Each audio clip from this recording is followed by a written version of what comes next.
What's going on, everybody? This is Kasper, one part of the Screaming at a Wall podcast. The other part is Sickboy. My co-host, Sickboy, and I have decided that we're going to be doing these little clips responding to people and their comments, responding to what's going on in society, because there's a lot going on, and sometimes I don't think that we're going to be able to fit it all into our full podcast. So today, to kickstart it, we are going to respond to Kyoko Wilkinson's comment on YouTube. Kyoko Wilkinson writes, "Why is it that all people who have been to prison, no matter how long ago, always talk about it, how it was in there for the rest of their lives? No doubt it impacted them, but don't you want to try to forget it? I definitely would want to forget it and not keep rehashing the same subject every chance I got. My husband does that, saying I don't know how it is. He's right, but I'm starting to feel like I do, hearing about it for the last 20 years. Don't get me wrong, I'm curious about it. I only want to know why he can't quit living in prison in his mind from 20 years ago."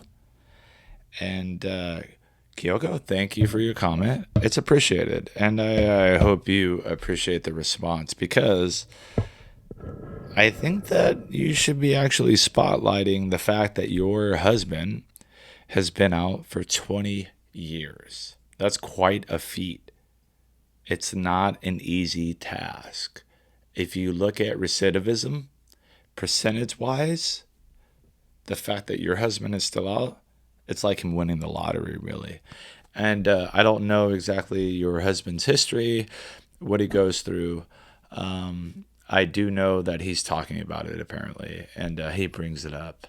And I would like to associate that with vets, military vets, people that have been in war, right? They work hard. They maybe want to go to the bar, and they want to hang out with their vet buddies. They're talking about it. Maybe you hear about that stuff.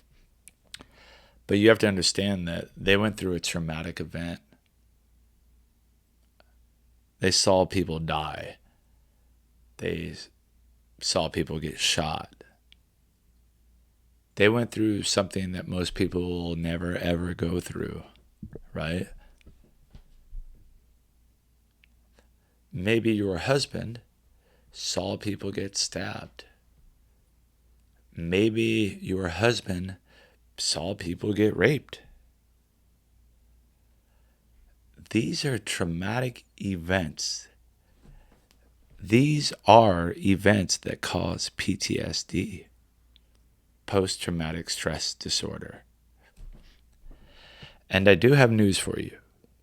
Most likely, him talking about it will never go away. Is that a bad thing? I mean, look at the fact that he's been out for 20-something years. He's still out. If it's just him talking about his experience that keeps him from going back to that experience, isn't that okay?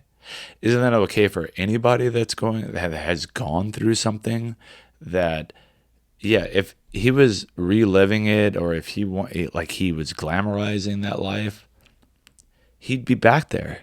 He'd be still living it, but he's not. He's still out. He's still with you. He's still the one that you say I love you to. He's still the one that you hug. Because most people that go to prison end up back there again.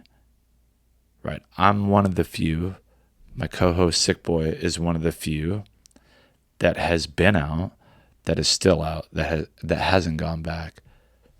But let me tell you about a conversation my brother and I had the other day, who's locked up. Because I got in a fight a couple weeks ago. And even though I was defending myself, my brother didn't care about that when I told him that. My brother's looking at 60-something years. Or he's doing 60-something years. He's like, dude, you got to be careful out there. You don't know how many times I've heard stories of dudes doing 20-something years, getting out, being out for 20 years, and then something happens and then they go back, right? Put that into perspective when you're thinking about why your husband is talking about it and ask yourself, does that really matter?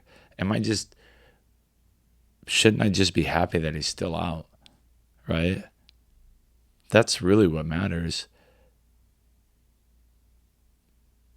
That's what matters. And I think a lot of people in general, it doesn't have to just be with prison, but it has to do with people that have gone through things in their lives. It's all right to talk about it. As long as you're not doing those things that keep you in that state where you're going back to that place, it's all right. Talk about it. Talk about it as much as you want. I mean, because if you really care about your husband, that's nothing. That's nothing to hear about how he loves Top Ramen. You know what I mean? Just be happy he's out.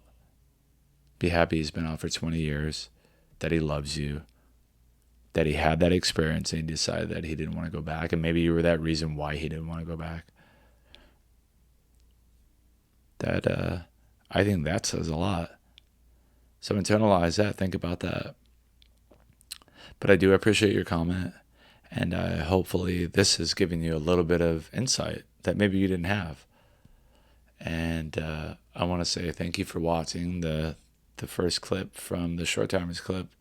And if you haven't already, please subscribe to the channel because we have a lot to say and we have a lot to do when it comes to this because our experience means something. There's value to it, and we want to share it with the rest of the world because it trickles over from the prison experience to just life experience. And there's a lot to be taught from people that have had everything taken away and see life in a different light. So subscribe. We appreciate it. Head on over to anchor.fm/screaming at a wall.